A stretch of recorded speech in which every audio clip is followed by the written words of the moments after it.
Hello, hello, and welcome to New World, Aeternum Weekly, episode 29. Aeternum is changing. May 8th, 2022. I am your host, Kaizen, and I'm about to pop open a Central Waters Brewing Company Pecan Kringle Stout Brewers Reserve. 12.3% alcohol by volume, and all 100% deliciousness. Woo! Let's get the B-roll going and see what the crew's been up to.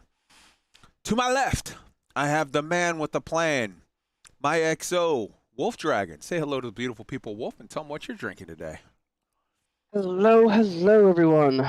I have a delicious Belgian ale, Delirium Red, cherry and elderberries, and what is this? I know it's not low alcohol. I know it's not stupid high. 8%, yes. Didn't have to look it up like that, what was it, Pillar of Beast that you were having earlier? That one looked super interesting. It was good. That was like a 14%er, but man, it was delicious. It was oh so nice. Yes. Yes, you were drinking something. I heard elderberries. My mind locked in on your mother was a hamster and your father smelled of elderberries. To be honest, I don't exactly know what elderberries taste like. I should probably try to buy some and figure it out. Hell yeah. Very, very cherry tasting beer. Nice. Delirium has Delirium Tremens, Delirium Nocturnum, and the Red. All of them will get you drunk, and you'll love the ride getting there because they're all tasty. Hell yeah, good stuff, good stuff. And to my left, I have a swordsmith. Say hello to the beautiful people, Swordsmith, and tell them what kind of fancy soda you're drinking tonight. Good afternoon now from the West Coast. I am drinking a Diet Coke with orange and vanilla. The little bit of additions I like to add in. Nice, very nice. Apparently, we're both to the left of Kai. Yes. Well, I mean, it's a round table, so it just goes back around. Everybody's to my left because I cannot be outrighted. No, I don't know. Politically, I am neither. All right. Why don't we start with introductions? What everybody's been doing this week. We'll start with me. I've been playing a decent amount of New World and having some fun with it, getting some stuff done. I have nothing left to upgrade, so that's just not a thing. For me, the enjoyment of the game comes in working with the people in our group that are coming along with things and helping them get upgraded. We've recently sort of come up with a scheme where now when people like hit 60, we basically, everybody scrounges up and we get together sort of a gift set, all of the materials, and I make them a set of full Void Bent armor so that everybody has a lot of con, a lot of defensive, whatever, and then, then we look around and we find what decent weapons for them are out there, and then now they are able to just pour all of their points into, if you're an int player, int, if you're a strength player, strength, if you're a dex player, dex, for your weapons, and your defensive capability is just already sort of at a really good level. And then, it's a matter of, okay, try out all the weapons, find what you like, and then zero in, and it's working out really, really well for a lot of people. People are getting their shit and moving along. Last night, for example, I was watching movies. I rewatched Prometheus, which is on Amazon Prime right now. It's about to go, so watch it in the next week or two if you want to watch it because it's leaving at the end of the month. I took a break from stuff and was watching stuff. I finished watching Space Force Season 2, which was fucking amazing, and that.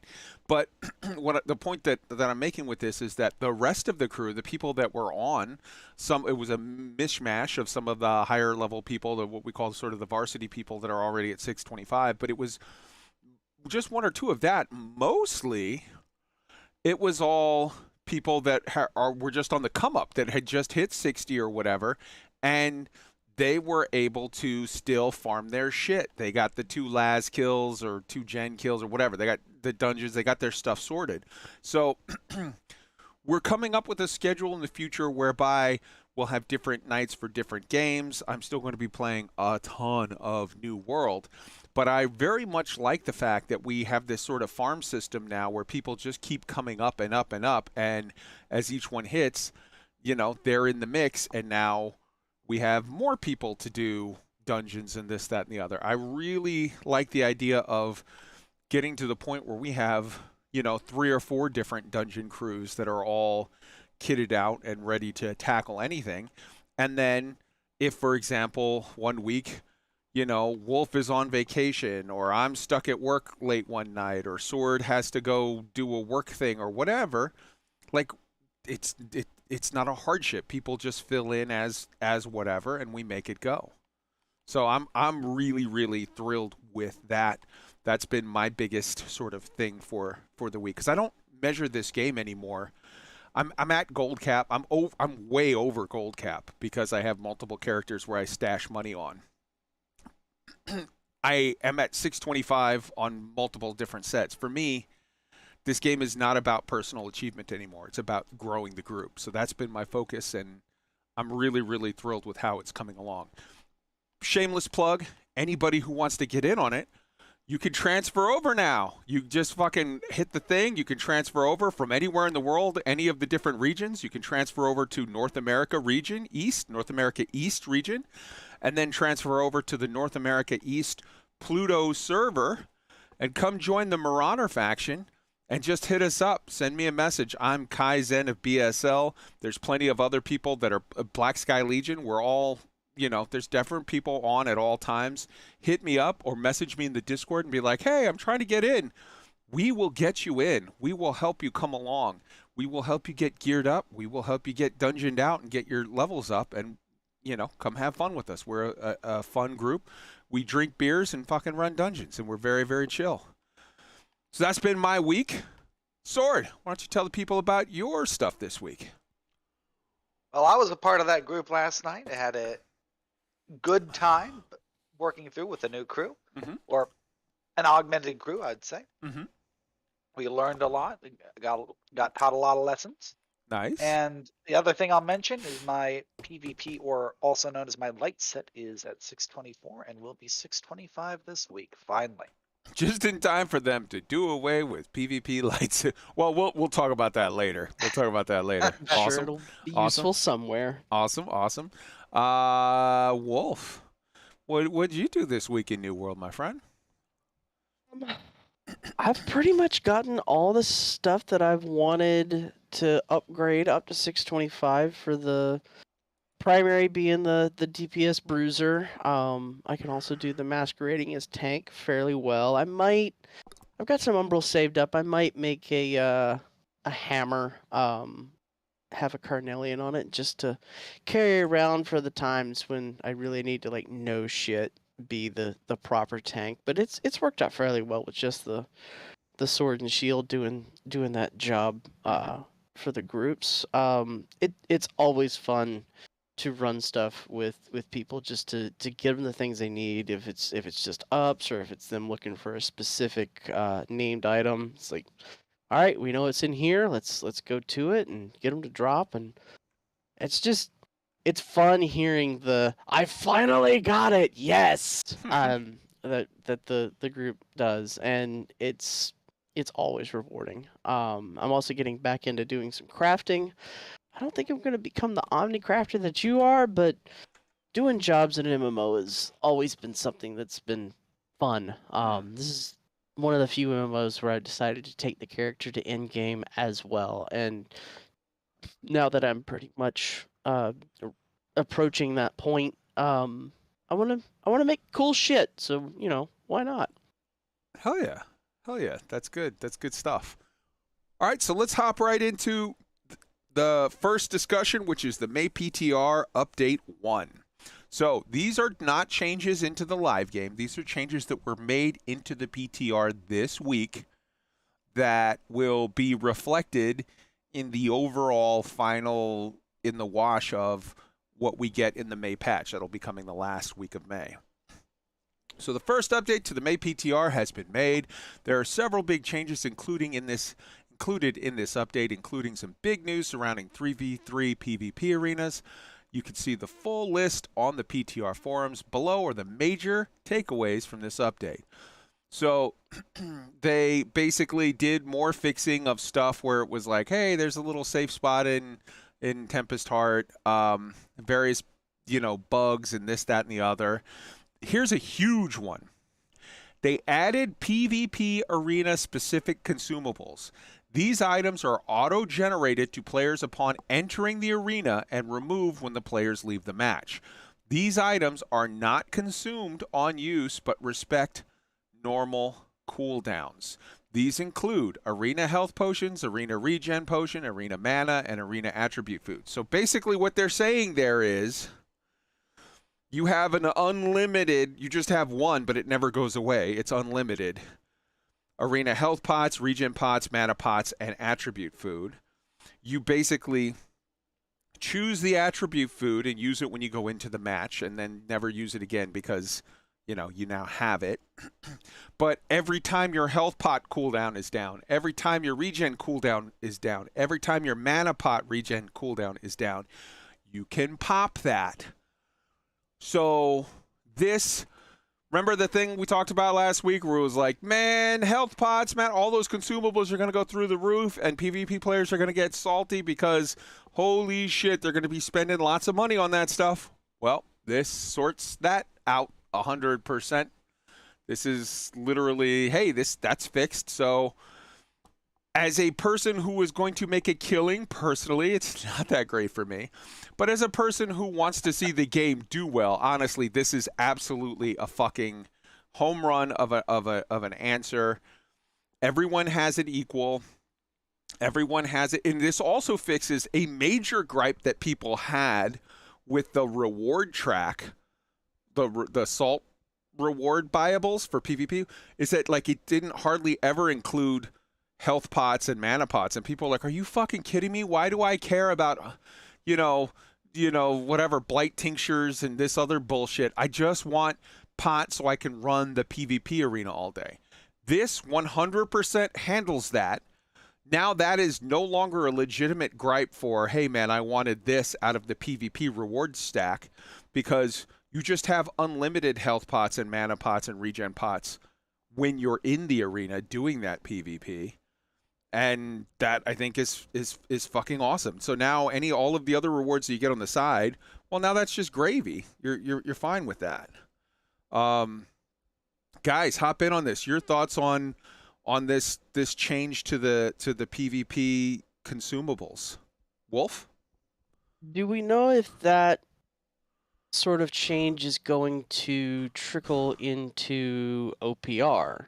Because there's very many times where it's been you hit somebody and you watch them just chomping on food like some sort of pothead after they've had way too much and they get the munchies, and all of a sudden like all their shit, all of it is back up. This does not address PTR or, in addition to that, open world PvP at all. Obviously, they can't do it with open world PvP because that would break the entire economy of all of the other stuff. But with regard to PTR, I firmly agree with you. I think this would be a welcome addition. Well, okay, here's the problem with putting that in OPR. OPR already has a whole scheme set up where you buy OPR food and OPR pots and stuff through, turning in Azoth in the thing. So I could see an argument for saying like, hey, let's add that in there to the OPR as well. But I can also see why they would be hesitant to do it, because they already have a whole sort of game loop built in on that. True. Are you saying that you personally would rather see them throw out that system and put this into that? Because I think an argument could be made either way on that. Well, I don't think that they need to be, the whole here's the ones you're giving them. You can't ever, eat or drink too many of whatever. But the number of times that I've done OPR where it's like I'll get somebody down and then all of a sudden they get the time break in because of desync or, me just not landing a couple key hits in a rotation to keep them stunned. It's like everything that I just did was for naught, and they're back up and I'm not, and I lose. Like, I don't think that a strat in PvP should be that, you bought a whole bunch of whatever food and then you just chomp through it like a fiend and you're untouchable. So maybe it should be they should still buy it with the Azoth, but having a restriction in place onto what you can do with consumables in OPR would be good for breaking up that meta. Let me call out from the chat. Chaos, hello, has said, the more I do OPR, the more I want them to stop allowing outside pots and food. So I actually agree with that. I think that would be a better thing. Rather than implementing this system, I think this system should remain for the 3v3 arena only. For OPR, they should literally just disable all outside consumable buffs. No honing stones, no gem dust, no stat food, no regular health pots, regular mana pots, regular regen pots. It should literally be that the only pots or in any way consumables that are allowed in use for anybody is the ones you buy with Azoth. I think that would be a much more interesting system that would do two things. Number one, it would help to balance so that the people that are doing it the way it's meant to be done, using the in-game buffs, they are more powerful. And the people that are just like, I don't give a fuck, I'm going to spend stacks of money, I'm going to go in there with, 19 different buffs from the outside world, and now people are like, why the fuck is this guy unkillable? Because he's literally just spending hundreds of gold to just, slap his E-peen on your forehead. This would remove that and literally just make it, hey man, everybody's equal. You play how you play. That would be great. Yep. Wolf. 100%. That's what I was trying to say. Wolf, your thoughts on that? I just gave you my thoughts. I meant sword. You've confused our names again. Your thoughts on that, Sword? I completely agree with Wolf. I want this to be brought over into OPR actually, because in reality, you want this. You want them to get rid of what they have in OPR already. Yes, I think they should, because look at what you can buy in OPR already. It's already pretty limited, and most of it, sure, there's the attack and resistance buff food, there's the speed food. That's pretty much it. I'm trying to remember whether there's pots, there's the little powder kegs you can explode shit with. There's tokens for the bears and the brutes. I honestly think that this should remain just the 3v3 scheme, that Chaos's idea of leave OPR exactly how it is, but block all outside buffs, and then open world is all bets are off. I think that would be the best way. But I mean, Sword, this is your opinion time, so. I think if they do want to keep what they have existing, make it so that the stuff you get with Azoth is better, but give everybody a basic start off set, and because people are going to find a way to do it anyway. So you're saying a hybrid of no. So wait, if I understand you, what you're saying is include the PvP arena set, so everybody gets unlimited free base health pots, regen pots, mana pots, and attribute food. Then have still the outpost rush ones, but maybe give them a slightly larger buff, and then block all outside world buffs. Maybe, is that what you're thinking? Right. Huh. That way you don't have people desperately trying to fight over those bags from a comparatively limited number of mobs. So we have we have three people on the panel here with three different viewpoints of how to go forward with this, but all of us agree block outside world buffs is that's what they're explicitly 100%. They are explicitly doing that in the PvP arena. They are blocking all outside world buffs. I think so. Bring that block to Outpost Rush would be a huge win right off the bat. And then we have three different flavors of a similar plan, and however player base, however AGS wants to implement it and the player base enjoy it, I think we would all be good with it, but it's interesting. All right, cool. Moving on to the next point. Rework the bonuses provided by faction control points. These bonuses are as follows. Now, this is important to know. This is not saying for you owning the town. This is simply saying for you owning the fort. You can go with 2 of your friends. You can even go by yourself. Half the time it's empty. But you can go with 2 or 3 of your friends and attack a fort and take the fort and now unlock that buff for yourself. And we're going to discuss some of the pluses and minuses of that in a moment. But first I want to run you through the list of what they do. So, Brightwood. Camping no longer costs resources. You just click to drop down a tent, and if it's a place where you can drop it, it doesn't cost you 5 wood and a rock. Okay, that's cool. Meh. To me. It's very meh, but like, cool.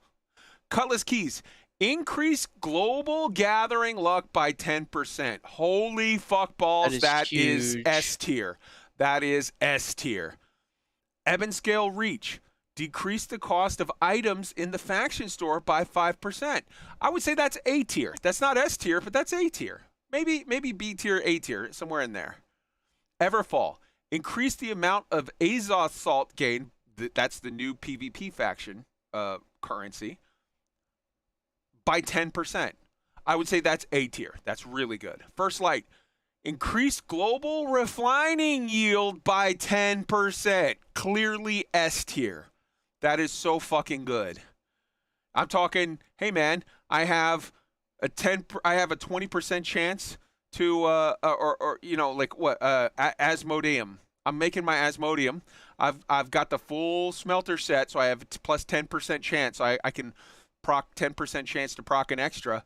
Well, now I got First Light. I got a 20% chance to proc an extra. People spend $200,000 for the full smelting gear set to equal that buff for capturing a fort. Oh my god, that's worth S tier. Monarch Bluffs. Increase all experience gains by 5%. That is very strong A tier, and I know that people might say, who the fuck gives a shit about experience? We're all level 60. Keep in mind, that also counts towards your logging XP and mining XP. So getting your aptitude boxes quicker, getting your emerald gypsum quicker. That's a very strong A tier. Morningdale. Increase the gear score ceiling of crafting by 5. The maximum gear score you can roll is still 100. That is 600, sorry. That is very strong B tier. Basically, what that'll do is, hey man, I'm a armor crafter. I'm a weapons smither. I'm a whatever. I want to make this piece. Oh, I have to pay to get that trophy upgraded. Oh, I have to pay to get that blah upgraded. That can save you that. That's strong. I would say that's strong B tier. Go ahead. Quick question for you, Kai. If you are a crafter, would you rely on that fort buff? You're putting all together all your stuff. Would you rely on it to stick around while you were gathering it all? Or would it be just an, nice thing to have? Oh, no, here's what I would do. I would get all of my stuff together, and then I would say, Sword, Wolf, control it on. Brittany, go fucking take Morningdale. I'm about to craft a thing right now. You know? Okay. All right. Makes sense. Reek Water. Increases the amount of PvP experience gained by 5%. Again, very strong B to maybe A tier with regard to right now, people are going to be on that PvP grind trying to rank up fast. That's going to be strong. Restless Shore. All fast travel is now free. Bom, bom, bom, bom. That is C tier at best. That's right up there with Brightwood for the camping thing. Let's be honest. If you're playing this game even close to right, you're always at 1,000 all the time anyways. I dip as low as maybe 600, 700 if I'm going ham on traveling, flipping boards. And then I do regular gameplay for an hour or two and I'm back to cap. So that's pretty fucking useless in my book. But I mean, maybe for some people, okay. Weaver's Fen. Decrease global tax value by 10%. Very awesome. Global tax yeah. value means your property taxes go down. Your crafting taxes go down. Your trade taxes go down. Global tax value. That is, I would say, that's not S tier, but that's A tier. Windsward, increase the chance that a consumable isn't consumed on use by 10%. So that right there, you could stack with your, earring buff to proc so that, you have now, instead of a 12% chance to not use your topaz potion, now you got a 22% chance. That's fucking awesome. I would say that is high B to low A tier. So looking through here, the S tier ones for me. Clarification. Go ahead. The potion one, that's only if you have something that's giving you, what's it called, refreshing toast? Well, that's not just that everybody gets it. It's if you have a Duplicating toast. thing duplicating toast. No, that is not. So let me correct multiple mistakes in that statement. Number one, this is consumable, not potion. So that could be food, honing stone, gem dust, blight tincture, any consumable. For all I know, that might even work in OPR. I don't know. We have to test that because OPR is sort of a separate instant out of the world thing. So that's the first mistake in the assumption of that statement. And the second is it increases the chance that a consumable isn't consumed by 10%.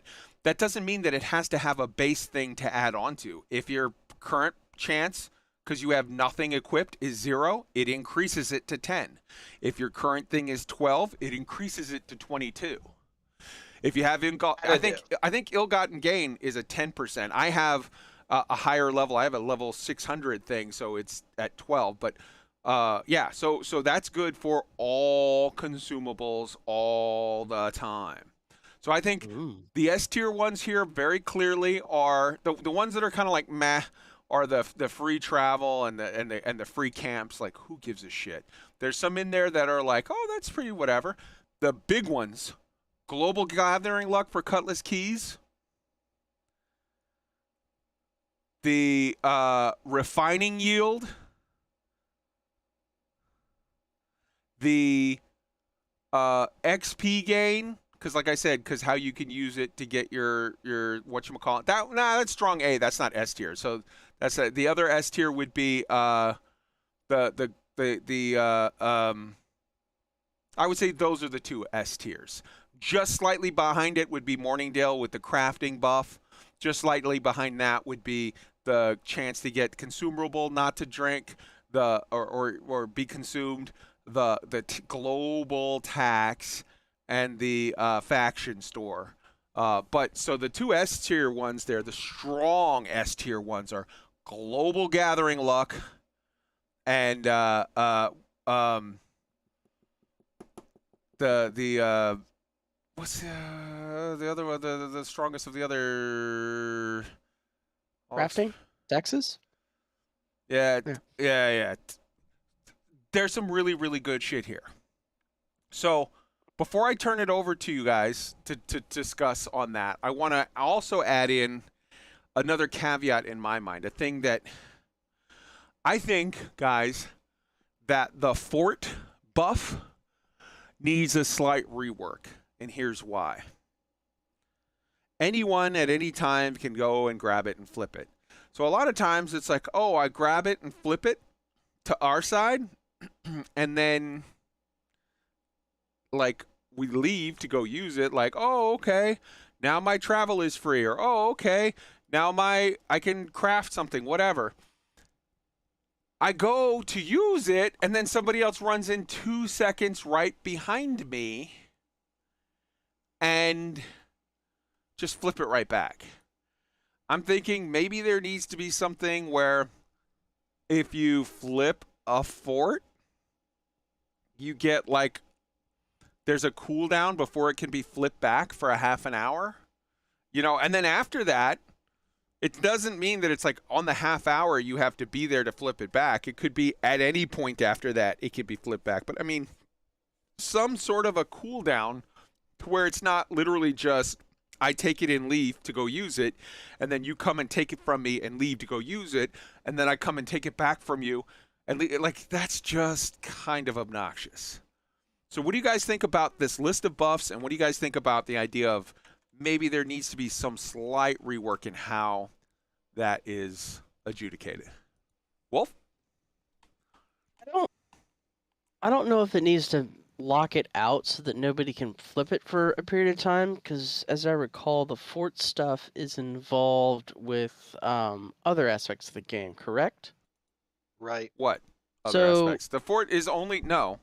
The only I other thought the aspect. fort Whoa, mattered whoa, for whoa. wars and stuff. The only other It does. aspect that the fort is involved in is it is the spawn point for wars when they're doing attacking for wars. But I mean, it's not. That is whenever you do a war, that locks out everything else, so it's not in any way interfering with that. Okay. I was just looking at it as like as much as we've talked about wars and territory ownership and stuff like that, I don't want to see this kind of a change muddying the waters that way, because I don't think it's going to be overall helpful, beneficial for that. All right, I want. Maybe if Well, hold on. maybe if instead of I want Wolf and Sword, both of you guys, to hop in on both of these ideas and the things. Back and forth on this one. I'm just going to sit back and chill for a bit and listen to you guys. Go. Right. So instead of doing a lockout, I think it should set up this buff is active for your color for X amount of time. You're still going to have the thing devolving into people running in and trying to steal it and whatnot just for the control of whatever. But it would take it would take some, not all, but some of the volatility out of ultimately having to have a team to go down there and secure it so that somebody can benefit from the buff to craft or whatever it is they're trying to do, versus you trying to do it for yourself and then you reaping any sort of benefit from it.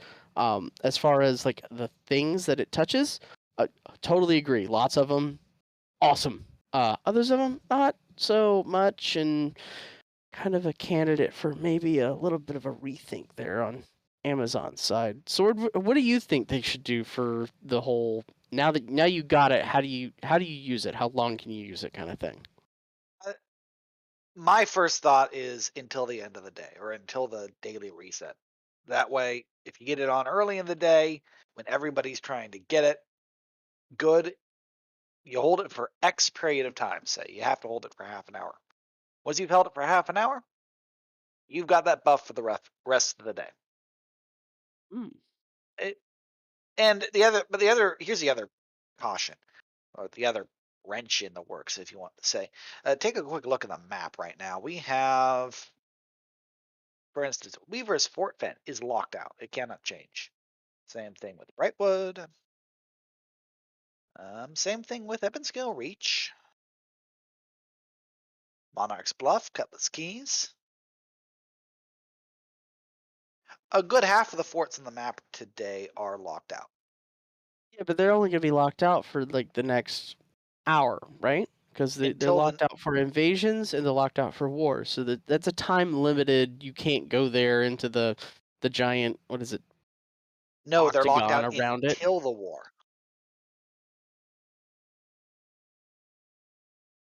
How long do they stay locked out for? I know I run across a fort. It's like, oh, I'm running from here to here, and it's like, oh, I can't go here because of an event that the war hasn't happened. But I only think it locks them out for a period of a couple hours, right?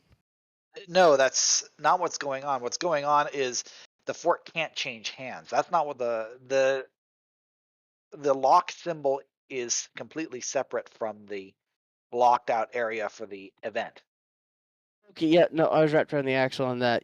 Yeah, okay, so as you have the dynamic things in play, it is going to impede on taking these benefits unless you were doing the things necessary to try to start a war. That's going to cause some problems.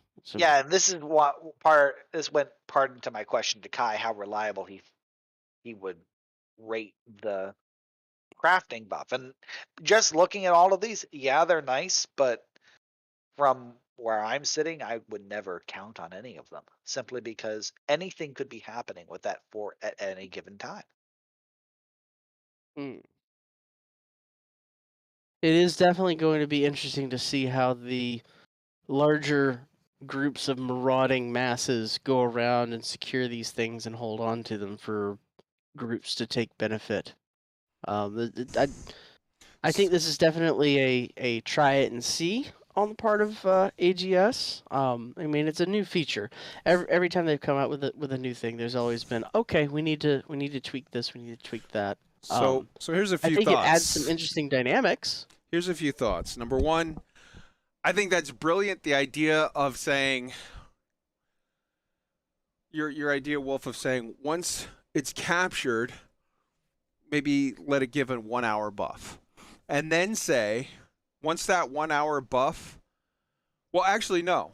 Say maybe do it at like 15-minute or half-hour intervals where whoever has it at that point, that buff will renew. So you capture it, even if you only hold it for 5 minutes, you get a 1 hour buff. But if you capture it and a half hour later, nobody's come along to recap it, now that half hour buff or that 1 hour buff renews and you have an hour from that point, and just keep doing it like that. With regard to Sword's observation, I think they absolutely need to decouple the who quote unquote holds the fort from the war mechanism entirely, such that whoever, like you don't need to own the fort to spawn in there for the wars. They could just make a separate provision that says, all right, whoever, or they could literally just say that the second that the war starts and now they lock out the put the little block around the wall around the area, nobody can get in there. From that second, it's just counted that your team captured that fort. Because you got 50 of your guys inside that fort, nobody else is allowed in, so obviously you have that fort. So by doing so, you could either decouple it entirely and just say that's not a thing, or you could just say that the fort is not in any way blocked off by a war deck, but it's only blocked off the second the war starts and the team is in there. And I think that handles that entirely. What do you guys think? Sounds good. Yeah, it sounds fine to me. Like they need to do something to take the jarringness away, because right now the way it is, it kind of raises an eyebrow. All right, so that takes us to additional star metal and orichalcum nodes are added on the map. Also, the respawn timer for star metal and orichalcum nodes were reduced. So with regard to this, I want to make this clear. This is no small, we've added a few nodes. They massively upped the number of star metal and orichalcum nodes across many zones. Eden Grove, Ebonscale, Great Cleave, what the fuck, Mordor, the one up at the top, Shattered Mountain. All across, they've added massive numbers of these, and they've made them literally spawn like twice as fast. Now, early on in this game, there was a plague of bots, and I'm sure there will be more plagues of bots that will have to be dealt with as time goes on. This is the arms race. This is the nature of that sort of area of MMOs. New bots spring up, and the game finds new ways to kill them. And then new bots spring up, and the game finds a new way to kill them. I will say that I've noticed a vast improvement with regard to the lowered number of bots out there. I will also say that these additional nodes, both in the number and the replenishment time of them, will greatly grant access to all players, all crafters, all whatever, to be able to get access to this stuff. Will this hurt some people? Some people who have massive stockpiles of orichalcum. I being one of those people. Yes, this will financially harm me. But for the overall good of the game, this is another home run, in my opinion. I think this is absolutely necessary. I think this is absolutely brilliant. And I think that there are people, because Sword brought it to me, to my attention, there are people out there on the forums that are complaining about this change. Those are the 1%ers that are trying to keep everybody else down. I am going to lose money on this deal, and I fucking love it. Sword, your thoughts? I think it is good. Resources are relatively scarce, especially here in the highest pop server. I think we're still the highest pop server in the world. Mm-hmm. You go around, I haven't seen an orichalcum node in weeks. Mm-hmm. And I have no expectation of coming across one. I've given up crafting personally. I know other people are trying to get back into it. I'll be interested to see how they fare. Okay. Wolf, your thoughts? So, it's twofold. It's no joke that if I decided I wanted to go out and get, orichalcum, it's been a issue. My only how am I gonna get orichalcum is we're gonna go run Tempest, and in the ore rotation I'll get some, and that'll be what I get, and I'll just collect it in little trickles over the long term. It's reasonably difficult to get orichalcum in the open world just because of the super long times involved. Yes, the bots are down, so that every once in a while it's possible for me to come across an orichalcum node. But the other thing is it's supply and demand. So the demand is always there. The supply is tiny, which is why the bots were able to either A, do it for their own gold mining for doing the real world transaction for coin in the game, or individuals would turn on a bot on their account so that they could go get orichalcum and then come back and they'd have it, and then they'd go on with lives doing whatever. Both of those are not good for the game. So by fixing the supply side of that, it's gonna mean more people can go out, they can mine orichalcum, they can get their emerald quicker, they can be done with that. If they want to sell it on the market board, yeah, it's not going to sell for as much, but it will probably still sell because there's people who just can't be bothered to go and gather the resources when they have high levels of gold to spend. It's all down to personal preference of the actual player involved in whichever part of the aspect you're talking about.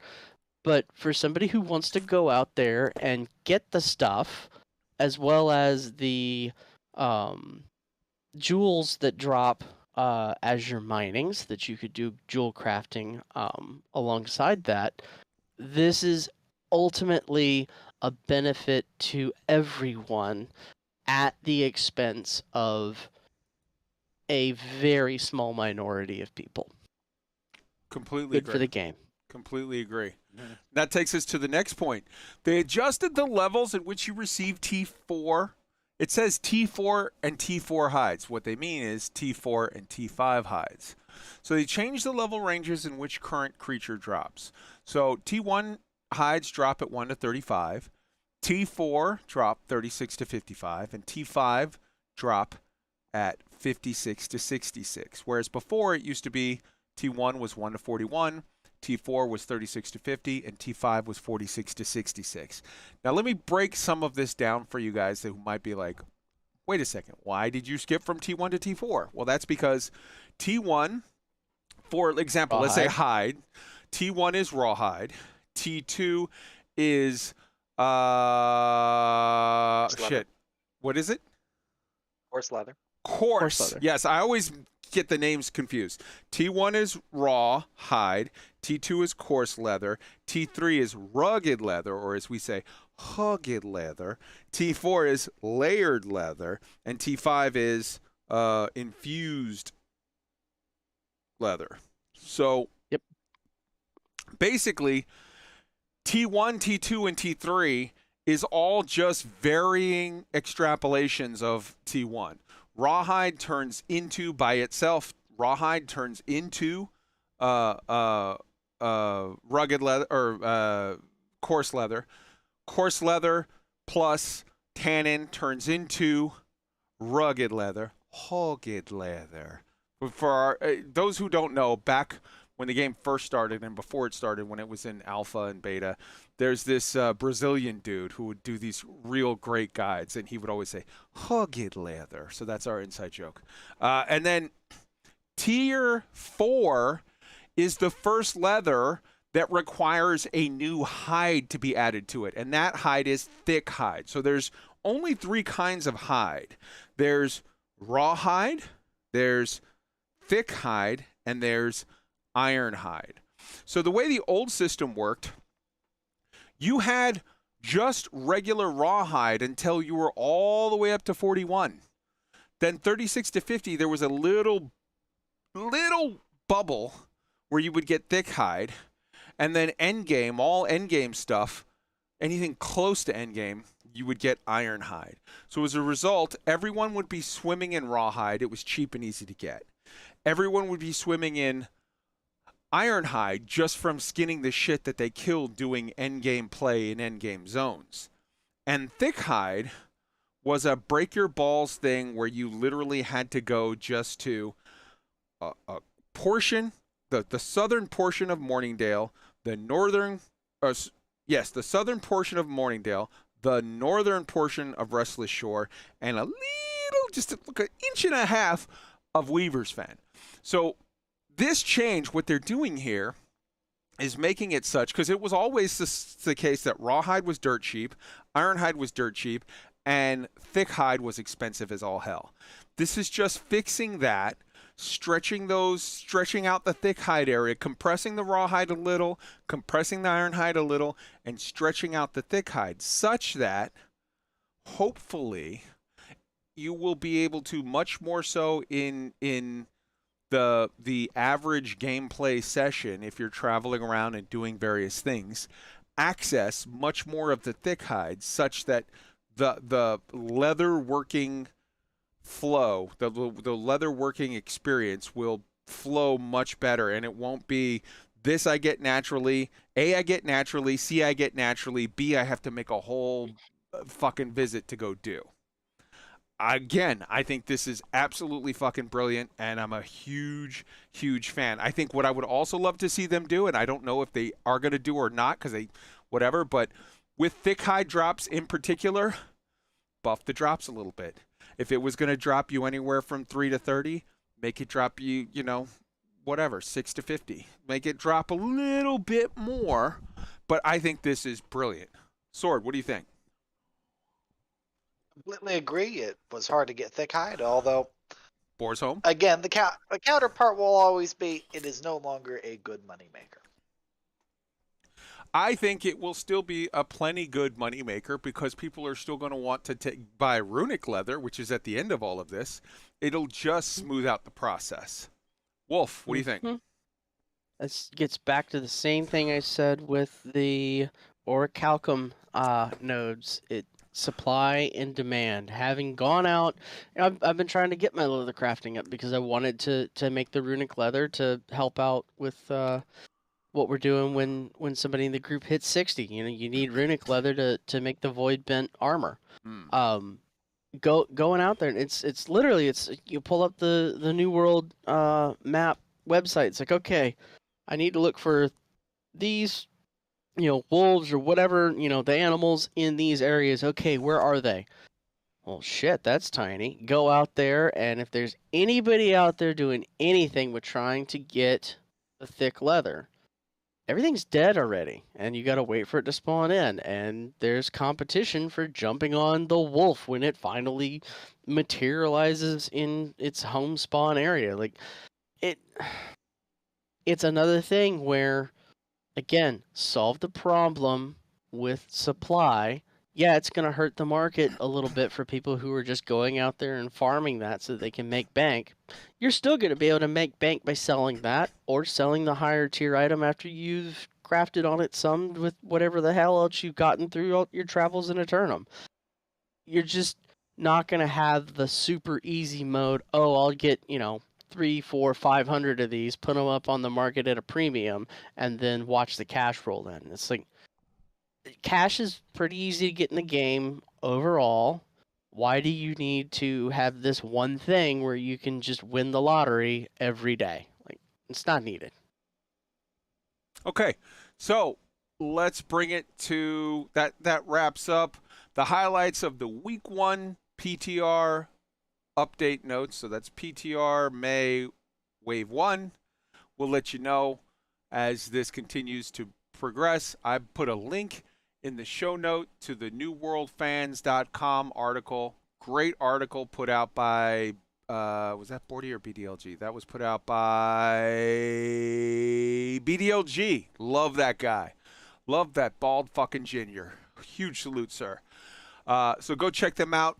Follow up with their stuff. They also do a phenomenal show. New World. What is it? New World to Go. Check it out. It is good. Also this week we had patch 1.4.4 went live on May 3rd at 11 p.m. Pacific time. So it was May 4th, 2 a.m. Eastern. This went live. This is in the live game. This is not in the PTR. So these are live changes that are in the game now. They unlocked a bunch of names that were previously listed as in use. They had a fix that could use global event timers, and they did a fix for some stuff that, like, some of the things was hurting performance. They did a fix for various other glitches. I'm not going to get into each one line by line. That's just boring. Tempest Heart replica weapons are now back unlocked. They were available for a hot minute, and you could craft them fairly easily at straight 600. Then they pulled it because that was not intended. Now it's back, and they can be crafted at the intended 597 to 600 gear store range when crafted with max tier ingredients and using all the buffs. Not as good as the overpowered 600 from before, but 597 to 600, that's giving you literally a 1 in 4 chance of rolling a legendary, because it could be 597, 598, 599, or 600. That's a 1 in 4. That's not bad. That's not too shabby. I personally thought that it was okay previously the way it was. I think giving people a chance to roll a guaranteed legendary is not that bad when you consider the fact that it's still a smorgasbord of, you know, possibilities anywhere from absolute excellence to absolute suck with regard to what stuff you were going to get with it. Fix an issue that caused alacrity, empowered, and some of the stuff to not work. Okay, that's important. Fix an issue that allowed shield perks to be applied even when the sword wasn't equipped. So if you remember, in the April fix, they had fixed a problem, a long-term problem, where your shield wasn't giving you the buffs it should have. Then they fixed it overly much to where the shield gave you those buffs even if you didn't have a sword equipped. So for a short time, we're always telling people, don't equip a shield if you're not using a shield, like a sword-in shield, because you don't get anything from it. Actually, for a week there, they did, because it was broken, and then they realized that and went, whoops, that's a mistake, and they fixed it. So now it's back to, you get no benefit from a shield unless you're using it, so don't be like, hey, I'm a bow rapier user, but I'm getting a shield for the stats. It does nothing unless you have a sword as one of your 2 weapons. They fixed a thing where mortar charge could get stuck and you would just be constantly mortar charging for forever. Hilarious. Broken. Hilarious. I had that happen one time. Can attest. Lots of lulls are had. Yes. That's the majority of it. There's not a whole lot there. It was just a small weekly fix, but it did include a variety of fixed performance for this, fixed a bug for that, fixed something to make this work better. And it's like, okay, that's, you know, for a small weekly patch, for something that's not part of the monthly whatever, hey, that's great. I see Raxla Smaxla in the chat. That's Brittany saying, also a huge fan of the hide changes, ! That's right. She is crafting and gathering and doing up her stuffs, and I'm sure she is loving the living hell out of that. All right, guys, small weekly fix, but the important thing is they unlock some names that were previously whatever. They're doing a lot of performance fixes, a lot of hitting little bugs, and the Tempest Heart Replica stuff is back. Any thoughts, any whatever, or just big thumbs up and move along? Big thumbs up. It's always awesome to not only know but see that they're doing these things to help make the game better. Sword? Precisely. The more bugs they can fix, the better the experience is going to be. I can't ask them to fix bugs more, especially right now. Hell yeah, hell yeah. All right. Next up on the agenda is going to be, we already hit the crafting changes discussion. We built that right into the thing. Next up on the agenda is going to be Prime Gaming. They dropped a new Prime Gaming free pack. If you have Amazon Prime, you link your Amazon Prime account to your, is it through Twitch or through, no, it's just through Steam. You link it through Steam, and then every 2 weeks, 3 weeks or so, they've got free shit that they give you. And what they give you this week was, for free, the Holy Vanguard skin set. So it's a whole glam outfit that you can use. And 5,000 marks of fortune. So a whole free outfit, which is cool. Link is going in the chat right now. If you have... so here, go to this, and then just click on the New World one, and then, or... I didn't put the New World one in particular. I just put the Amazon game one because you might be like, well, man, I also play Fortnite and Grand Theft Auto 3 and League of Legends and Lost Ark and Black Desert Online and Assassin's Creed Valhalla and all of these other, yeah, claim all of them, man. Get all of your stuff. It's free shit. Who doesn't want free shit? Go and get your free shit. But I think this outfit is not entirely for me, but it doesn't look horrifically bad. And there might be some pieces. A lot of times there's an outfit where you're like, that outfit's not for me, but those boots are banging. Or like, oh my God, those pants, along with this helmet, along with that chest piece, along with these boots, look fucking amazing. So I dig it. You guys got any thoughts on that? Also, hey, 5,000 marks. That's free shit that you can use to buy anything else you want. You don't have to take what they give you. You can buy anything with those marks. I just like to say, I think overall, the Prime Gaming glams have looked better than the stuff they sell in the store.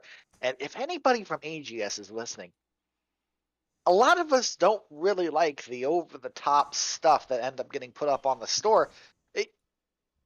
It feels like you're trying too hard. The stuff that you put up on Prime, I think the most popular one out of everything has been the Robin Hood outfit from earlier on. It's simple. It looks good. All right. Swordsmith hopping in with his simple dimple comment. All right. Good deal. Good deal. Wolf, what do you think? I just got back to the headset. I had to take a bio break. We're talking about the Amazon game or Amazon Prime gaming free shits, money and outfits. the free stuff. Oh, yeah. So I've got to look at the outfit. I saw the thing come across in my email. I clicked it. I looked at a couple of the images. I can never tell what something's going to look like until I actually outfit on my character. It looks good, like that. It also reminded me, they've given out these marks of fortune a couple of times now. I think I need to spend some free money that I got on the store on whatever goofy dance or something to, just have something to do for ha-has. Like, at this point, why not use them for ha-has? Because I don't particularly like any of the tents. Hell yeah, hell yeah, hell yeah. All right. So, that's just a free reminder. Go get your free shit. It's lovely. I want to hop in real quick on a subject. So, Amazon closed out their contest like last week for their previous housing winner. Congratulations to the winner, Disdainful. I'm looking at his house. His house has got a crazy, even the outside, this balcony There's like an Illuminati type weird fucking purpley poster here and flowers and a candle altar set up and a very cool, I don't know where this came from, but a very cool, you know those little mobiles that they do for kids? You know how back in like the 15th century and 16th century they had big ass mobiles and it was like the sun in the middle and the different planets and shit? It's one of those. I see a little rabbit. I see fucking like there's all kinds of cool. This is very much a syndicate house. It's all purpley and very fucking whatever. And inside it looks like bookshelves and shit. Like it looks great. Then I see the congratulations to the winner, Gnarly Rita, who has, this is the inside of the house, bookshelves and like apothecary stuff. There's a cool globe. There's an amazing furniture setup. And inside the house, not outside, inside, lots and lots of like ivy leaves and shit all set up and like vases and crazy cool shit. I'm looking at congratulations to the winner, Ertai, E-R-T-A-I, who's got a very like library-ish setup. There's like bookshelves along all the walls and like a weird scholarly desk and bookshelves built in over the fireplace. So the fireplace is there, but over above the bookshelf is like another shelf that looks to be glitched or somehow through. Books everywhere. Super, super awesome looking. So congratulations to all of these people and a huge salute to what do you call it? To Amazon Game Studio for doing this this housing contest thing. And I'm going to actually copy the link and I'm going to put this in the show notes because if you guys are like, whoa, he's describing this shit. What the fuck? I want to see these houses.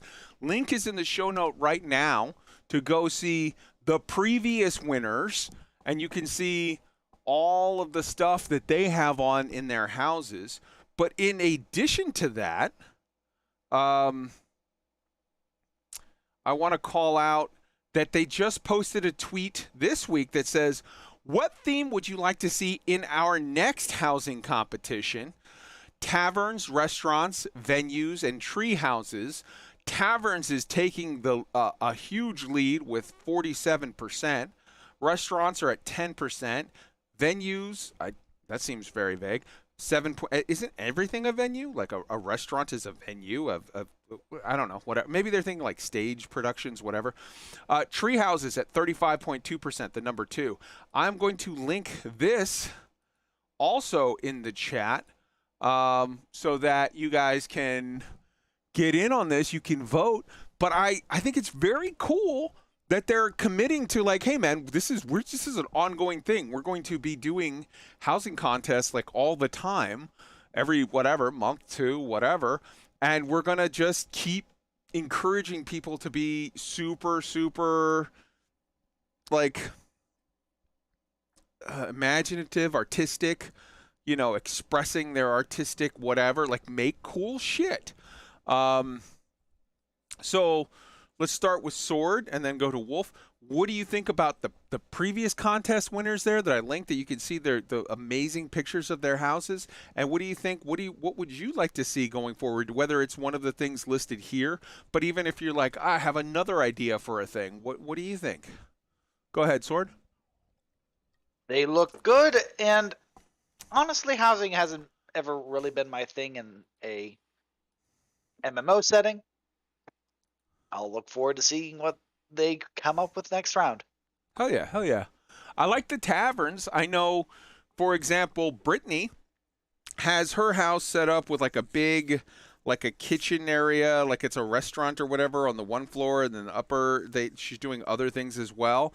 And Chaos has set up legitimately a straight up tavern. She's got like, it's a bar downstairs and like an old style. What do they call those back? The public houses, the deal where it was like the tavern on the ground floor and then the rooms upstairs.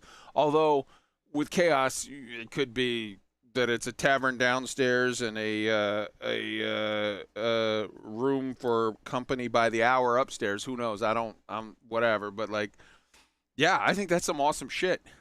Wolf, what do you think? Yeah, when Chaos gets back and watches this part of the show, she's gonna be very excited to know that she can go vote and try to get a tavern thing going, and it's going to make her redouble her efforts to finish the tavern and the rent by the hour spaces upstairs. That it's coming along. It's just it's not there yet, but Oh yeah. The the stuff you can do inside of the player owned houses, like it. I'm not that creative. I mean, hell, not even in my own house. Like I'm using the computer desk is made out of 2x4s and plywood, for fuck's sake. The whole rest of the house, where my wife, who is far more aesthetically inclined, it looks lovely and whatnot. I I might have to figure out a way to be like, okay, here's some materials, here's some stuff. Brittany, Chaos, whoever wants to do it, make the pretty happen. Like, here's a motif, go. Otherwise, just give me something cool to walk into. Hell yeah. Because it's always amazing to see these places, and I just do not have the creativity to do it myself. Hell yeah. If you're talking about IRL Wolf, I know you know about McMaster Carr. Yep. Yeah, that's the reason my garage looks the way it does, which is why the wife says you are not decorating any more of the house. Yep, simple, utilitarian, serial killer. There we go. That's the theme. All right. I think we've covered just about everything we need to cover for the week. So, with regard to I will say with regard to the housing thing, I know Raxla Smaxla, Brittany, is also going to be getting in on it and voting. I think, honestly, I made a love connection there. I think Brittany and Chaos, putting the two of them together, they're like bosom buddies now, and they're like, oh, all the decorating thing, and man, they are so in love with the decorating in New World, and they vibe off each other, and they want to see each other's houses, and 50 times a day they want to see the changes and work on ideas and collab and whatever. So, hey, that is awesome shit. I personally have a house that is decorated with all of the trophies and... Nope, I should say that clear. I have a house that's decorated with 3 houses that are decorated with the maximum amount of trophies, the maximum amount of storage, and Windsward, I just vomited everything I got onto the ground just to get it out of the storage, and the other 2 are entirely empty. And every last one of them has a dog, because I love dogs. But, fuck yeah, I salute the people that are super, super into that. I'm going to just, off the top of my head, throw out a question. We're going to take 5 more minutes. We're closing out the show. If you could make one change right now to gathering/crafting, what would it be? Sword, go. I would make a bigger visual distinction between young and, what do they call them? Mature trees. Legit. That's legit. All right. Wolf, go.